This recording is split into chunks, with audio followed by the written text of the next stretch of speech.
Welcome to the Classic Soap Operas podcast.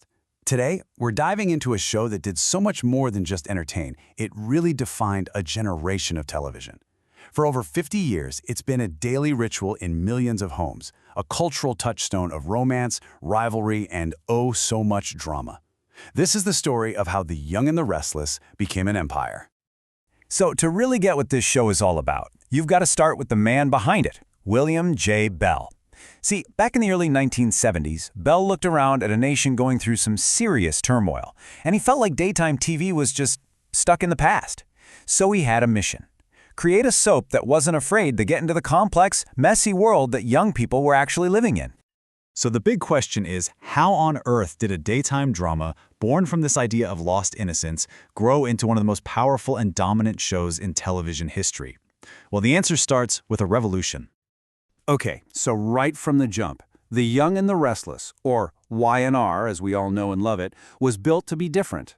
This wasn't just another soap opera. It was basically a rebellion against the entire look and feel of daytime TV at the time. It was created by William and his wife, Lee Phillip Bell. And get this, its working title was The Innocent Years.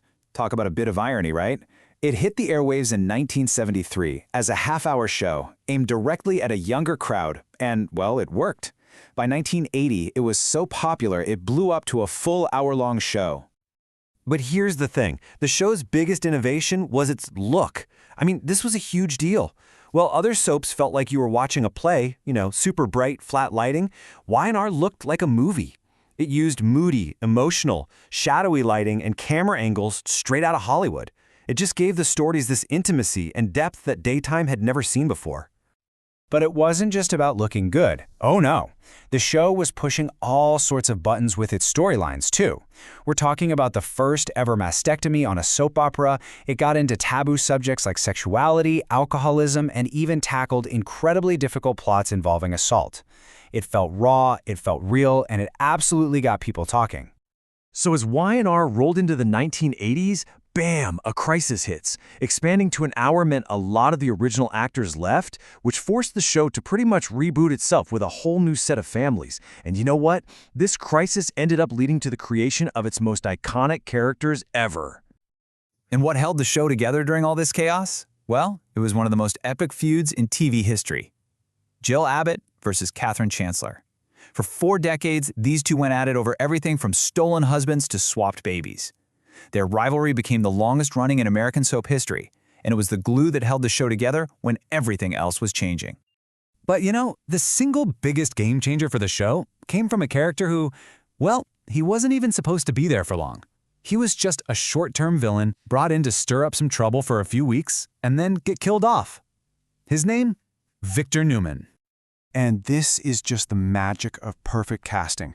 The actor, Eric Braeden, was so powerful, so compelling, that creator William Bell basically gave him a last-minute stay of execution. He completely rewrote the story just to keep him on the show. And that one decision, it would change daytime television forever. So now, with Victor Newman and the newly introduced Abbott family right at the heart of all the drama, Y&R wasn't just a hit show anymore. No, it was on its way to becoming an absolute titan. It was entering an era of dominance that nobody saw coming. The year it all happened, 1988. After years of climbing the charts, Y&R officially knocked its rival, General Hospital, off the top spot to become the #1 daytime drama in America. And here's the crazy part.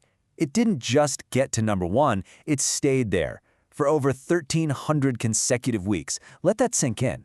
That is 25 straight years as the undisputed king of daytime ratings. An absolutely staggering achievement that has never been matched. And this wasn't just about ratings either. The critics loved it too. The show has won the industry's top prize, the Daytime Emmy for Outstanding Drama Series, a whopping 11 times. Now, its rival General Hospital does have more wins overall, but Y&R's victories really cemented its reputation for top-tier quality during that incredible run at the top. So, why does all of this matter? What's the real legacy here? Because the show's impact goes way beyond just ratings and awards. It has left a permanent mark on pop culture, and it even served as a launchpad for some of Hollywood's biggest stars. First, let's just talk about its insane longevity. The show has aired over 13,000 episodes, and it's been renewed all the way through the 2028 season. To put that into perspective for you, that's more episodes than The Simpsons, Law & Order, and Gunsmoke put together. It's not a TV show, it's an institution. But maybe the most surprising thing about Y&R's legacy is its uncanny ability to spot talent. So many people have no idea how many future A-listers got their start walking the streets of Genoa City. Seriously, this list might surprise you. How about Eva Longoria? Yep, years before she was on Wisteria Lane, she was playing a fiery schemer right here. And long before he was running on a beach in slow motion, David Hasselhoff was a bona fide soap star on Y&R. Even the legendary Tom Selleck and his mustache made a stop in Genoa City early in his career. The late, great Paul Walker, star of the Fast and the Furious movies, he had an early role on the show too. And way before he was catching bad guys on Criminal Minds, Shamar Moore became a huge daytime heartthrob on Y&R. It just goes to show you what an incredible talent incubator this show has been for decades. And all of this brings us to a really big question for today. In a world where we can stream anything we want whenever we want, where we binge watch entire seasons in a weekend, is there still a place for the slow burn, daily storytelling of the classic soap opera? The fate of the genre is a story that's still being written. Thanks so much for joining me on this deep dive. If you enjoyed this trip down memory lane, please make sure to like and subscribe. And let us know in the comments, what classic soap opera should we explore next?